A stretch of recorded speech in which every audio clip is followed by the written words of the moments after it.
আসসালামু আলাইকুম সপ্তম শ্রেণী প্রিয় শিক্ষার্থী বন্ধুরা, আজকে আমরা তোমাদের সপ্তম শ্রেণী গণিত বইয়ের দ্বিতীয় অধ্যায় অনুশীলনী 2.1 4 নং থেকে 9 নং পর্যন্ত আজকে ক্লাসে প্রিয় শিক্ষার্থী বন্ধুরা আমরা সমাধান করব।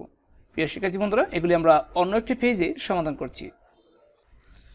সপ্তম শ্রেণীর প্রিয় শিক্ষার্থী বন্ধুরা, আমরা 4 নং থেকে 9 নং পর্যন্ত প্রত্যেকটি অঙ্ক সমাধান করে নিয়েছি। কিভাবে সমাধান করা হয়েছে এখন তোমাদেরকে ভালোভাবে বুঝিয়ে দেওয়া হবে।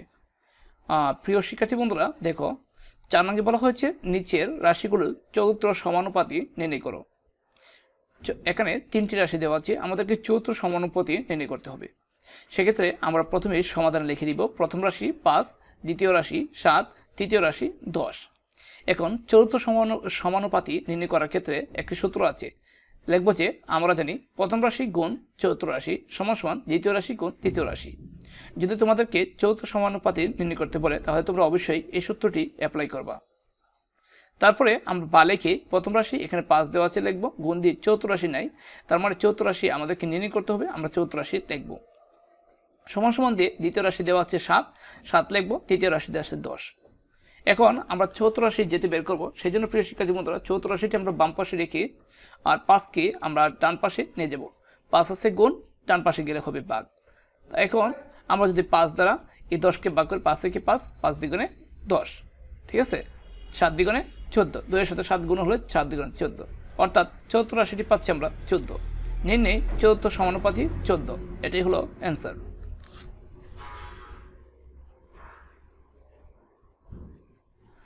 তারপর প্রিয় শিক্ষার্থী বন্ধুরা খ নম্বর দেওয়া আছে যে 15, 25, 33 এর চতুর্থ সমানুপাতি নির্ণয় করার জন্য আমরা প্রথমেই লিখব যে প্রথম রাশি 15, দ্বিতীয় রাশি 25, তৃতীয় রাশি 33। আমরা জানি প্রথম রাশি গুণ চতুর্থ রাশি সমান সমান দ্বিতীয় রাশি গুণ তৃতীয় রাশি। এই সূত্রটি তোমরা অবশ্যই লিখে নিতে হবে এবং মুখস্থ করে নিতে হবে। এই সূত্রটি অ্যাপ্লাইয়ের মাধ্যমে আমরা চতুর্থ সমানুপাতি নির্ণয় করব। বা লেখে প্রথম রাশি 15, চতুর্থ রাশি জানা নেই, চতুর্থ রাশি লিখব, সমান সমান দ্বিতীয় রাশি 25, তৃতীয় রাশি 33। তারপরে চতুর্থ রাশি এ পাশে রেখে এই 15 গুণ আছে, এটাকে যখন আমরা ডান পাশে নিয়ে যাব তখন এটা ভাগ হয়ে যাবে। তাহলে 15, 25 এর নিচে ভাগ হবে 25 এবং 33 এর নিচে ভাগ হবে 15। আমরা এখন কাটাকাটি যদি করি দেখা যাচ্ছে যে এই যে 5 দিয়ে কাটলে 3 5 15 হবে, ঠিক আছে, আর 5 দিয়ে 25 কাটলে 5 5 25 হবে। আবার 3 দিয়ে 33 কাটলে 3 11 33 হবে, আর 11 দিয়ে 5কে গুণ করলে 5 11 55 হবে। তাই চতুর্থ সমানুপাতি পাচ্ছি আমরা, চতুর্থ রাশিটা পাচ্ছি কত 55। তাই আমরা নির্ণয় চতুর্থ সমানুপাতি 55।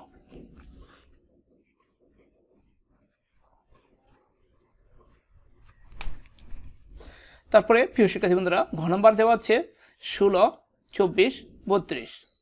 প্রথম রাশি হচ্ছে 16, দ্বিতীয় রাশি হচ্ছে 24, তৃতীয় রাশি হচ্ছে 32। আমরা জানি প্রথম রাশি গুণ চতুর্থ রাশি সমান সমান দ্বিতীয় রাশি গুণ তৃতীয় রাশি। প্রথম রাশি 16, চতুর্থ রাশি দেওয়া নেই, এটা নির্ণয় করতে হবে, আর দ্বিতীয় রাশি 24, তৃতীয় রাশি হচ্ছে 32। এখন আমরা প্রিয় শিক্ষার্থী বন্ধু চতুর্থ রাশিটা বাম পাশে রেখে আর 16 যে এটা গুণ আছে ওই ডান পাশে গেলে ভাগ হবে, ভাগ দিলাম, অর্থাৎ 24 এবং 32কে 16 দ্বারা ভাগ দিতে হবে। এখন আমরা যদি কাটাকাটি করি যে 8 দিয়ে কাটলে 8 দ্বিগুণে হবে কত 16, আর 24কে 8 দিয়ে কাটলে 3 8টা হবে কত 24। এখন 2 দিয়ে আবার 32কে ভাগ 2 একে 2, 16 দ্বিগুণে কত 32, ঠিক আছে। এখন 16 3 গুণ করলে 3 16 48, অর্থাৎ চতুর্থ রাশিটি আমরা পাচ্ছি 48। তাহলে নির্ণয় চতুর্থ সমানুপাতি হবে 48। গ নাম্বারটি দেওয়া আছে 8, একটি রাশি 8, আটটা রাশি 8 সমস্ত 2 ভাগের 1, আটটা হচ্ছে 4। প্রথম রাশি 8, দ্বিতীয় রাশি 8 সমস্ত 2 ভাগের 1কে আমরা যদি ভাঙি 8 এবং 2 গুণ করলে হবে 16, 16 আর 1 যোগ করলে 17, অর্থাৎ 2 ভাগের 17। তৃতীয় রাশি হচ্ছে 4। আমরা এই সূত্রটা লিখে তারপরে প্রথম রাশি 8 লিখব, চতুর্থ রাশি নাই, চতুর্থ রাশি লিখব, দ্বিতীয় রাশি 2 ভাগের 7 দেওয়া আছে এবং তৃতীয় রাশির 4 দেওয়া আছে। একটু লক্ষণীয় এই জায়গাটা তোমাদেরকে বুঝতে হবে মনোযোগ সহকারে। তারপরে চতুর্থ রাশি লিখে 8 আছে গুণ এ পাশে গেলে ভাগ হবে, ঠিক আছে, এ পাশে গেলে কি হবে ভাগ হবে। তাহলে আমরা এই যে এই 4 এর নিচে 1 আছে, ঠিক আছে, হ্যাঁ 4 এর নিচে কি আছে 1 আছে, 4টা কিন্তু উপরে, তাহলে 17 গুণ 4 দিয়েছি, 17 গুণ 4 দিয়েছি, আর 2 হচ্ছে নিচে, আর যেহেতু এটা গুণ আছে এর পাশে ভাগ হয়ে আসলে এটা নিচে বসবে। এখন আমরা কাটাকাটি করব যে 4 একে 4, 4 দ্বিগুণে 8, 2 দ্বিগুণে 4 বসছে আর 17 বসছে, অর্থাৎ নির্ণয় চতুর্থ সমানুপাতি হবে 4/17।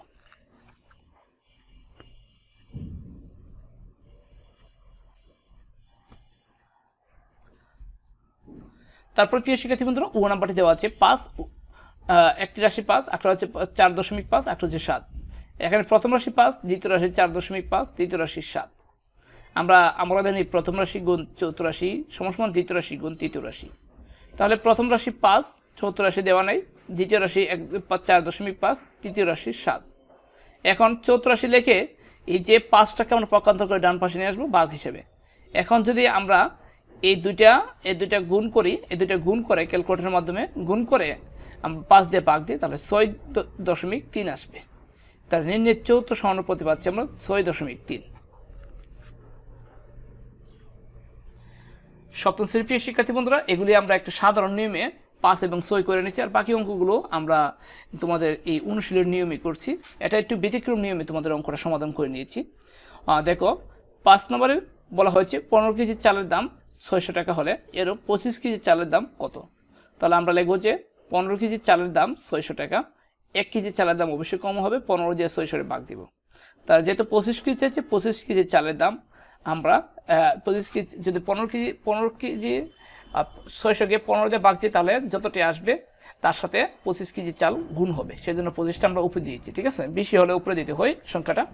এখন আমরা যদি কাটাকাটি করি, তোমাদেরকে একটু কাটাকাটি আমরা দেখাচ্ছি যে 15 একে 15, আর এখানে 60কে 4 15 কত 60 হবে, 4 15 60, আর একটা শূন্য আছে। এখন এই 4 25-এ 100 আর শূন্যের বসে, অর্থাৎ 1000। ঠিক আছে, এভাবেই তোমরা কাটাকাটি করতে পারো ক্যালকুলেটর বাদে। নির্ণয় চালের দাম হচ্ছে 1000 টাকা।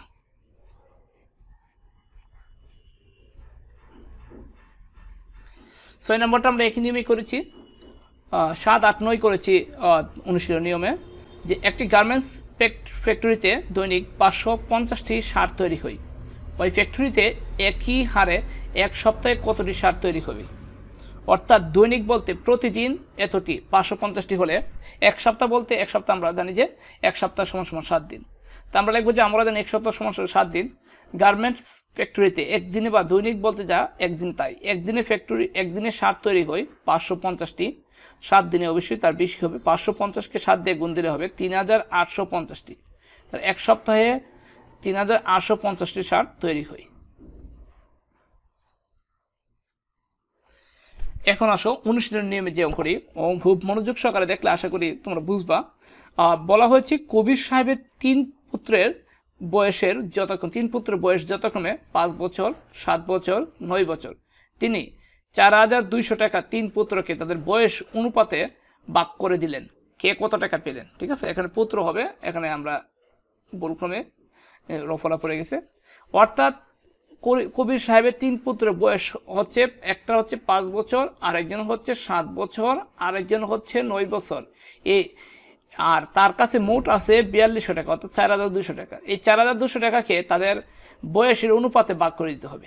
ঠিক আছে, এক কথাটা এখানে বলা হয়েছে। তাহলে আমরা বলবো যে দেওয়া আছে প্রথম পুত্র অনুপাত, দ্বিতীয় পুত্র অনুপাত, তৃতীয় পুত্র। তো প্রথম পুত্রের 5, দ্বিতীয় পুত্র 7, তৃতীয় পুত্র 9। অনুপাতগুলো যোগফল করে নিব।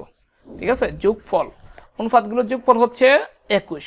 আমরা যদি সংক্ষিপ্ত অত সঠিক উত্তর আসে, তাহলে 21 দ্বারা এই মোটটাকে ভাগ দিব। ভাগফলটা যদি আমরা 5-এর সাথে গুণ করে প্রথম পুত্রের টাকা পেয়ে যাব, 7-এর সাথে গুণ করলে দ্বিতীয় পুত্রের টাকা পাবো, এবং 9-এর সাথে গুণ করলে তৃতীয় পুত্রের টাকা পাবো। দেখো, প্রথমে আমরা অনুপাতগুলোকে যোগ করে নেব 21। তো প্রথম পুত্র পাবে 4200 টাকা, অর্থাৎ 4200 টাকার 21 ভাগের 5 অংশ। 4200 টাকাকে তুমি 21 দিয়ে ভাগ দিবা, 5 দিয়ে গুণ করবা। তাহলে আমরা যদি 4000 এটাকে ভাগ দিই, 21 একে 21, 21 দ্বিগুণে 42, আর তাকে করা 2টা শূন্য, তাকে 2টা শূন্য। তাহলে 200 দ্বারা 5কে গুণ দিলে হবে 1000, অর্থাৎ প্রথম পুত্র পাবে 1000 টাকা। দ্বিতীয় পুত্র পাবে, এটা দিয়ে এটাকে ভাগ দিলে হবে 200, কত হবে 200 হবে। এই 200 দ্বারা 7কে গুণ করলে হবে 1400, দ্বিতীয় পুত্র পাবে 1400। আবার তৃতীয় পুত্র কত পাবে, তৃতীয় পুত্র এই 21 দ্বারা যদি আমরা এই 4200-কে ভাগ দিই তাও হবে কত 200। 200 দ্বারা যদি 9-কে গুণ দিই তাহলে হবে 1800। তৃতীয় পুত্র পাবে 1800। প্রথম পুত্র পাবে 1000 টাকা, দ্বিতীয় পুত্র পাবে 1400 টাকা, তৃতীয় পুত্র পাবে 1800 টাকা। এটাই হলো অ্যান্সার।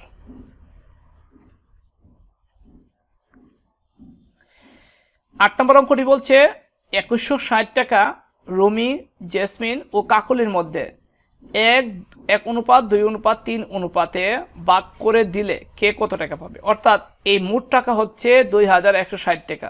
এই টাকাটা রুমি, জেসমিন, কাকলির মধ্যে এই অনুপাতে ভাগ করে দিতে হবে 1, 2, 3। ঠিক আছে, অর্থাৎ মোট টাকাটাকে আমরা এই কত ভাগ করব 1 আর 2 3, 3 আর 3 6, অর্থাৎ 6 ভাগ করে 6 ও মোট টাকাকে 6 ভাগ করব। ঠিক আছে, 6 ভাগ করার ফলে 1 ভাগ পাবে রুমি, আর 2 ভাগ পাবে জেসমিন, আর 3 ভাগ পাবে কাকলি। সেই জন্য আমরা প্রথমে প্রদত্ত অনুপাতগুলো যোগফল করব। যোগফল 6। রুমি পাবে এই মোট টাকা হচ্ছে 2160 টাকা 6 ভাগের 1 অংশ। ঠিক আছে, মোট টাকার 6 ভাগের কত অংশ পাবে রুমি? 1 অংশ, কারণ এখানে রুমির অনুপাত দেওয়া আছে 1। 6 দিয়ে আমরা এটাকে ভাগ দিব।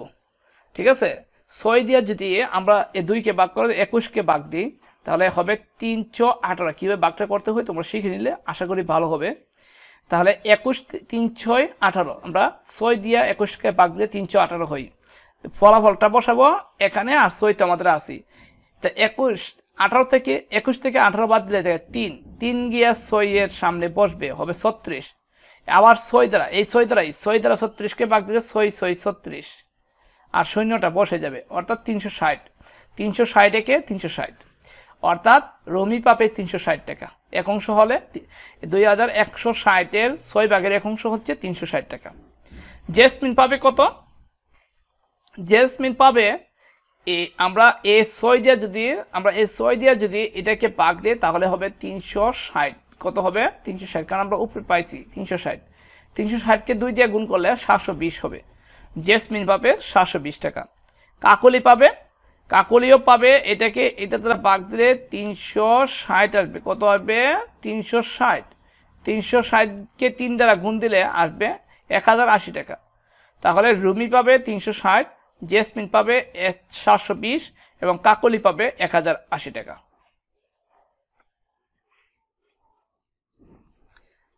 আজকের ক্লাসের সর্বশেষ অঙ্ক 9 নম্বরটি দেখো।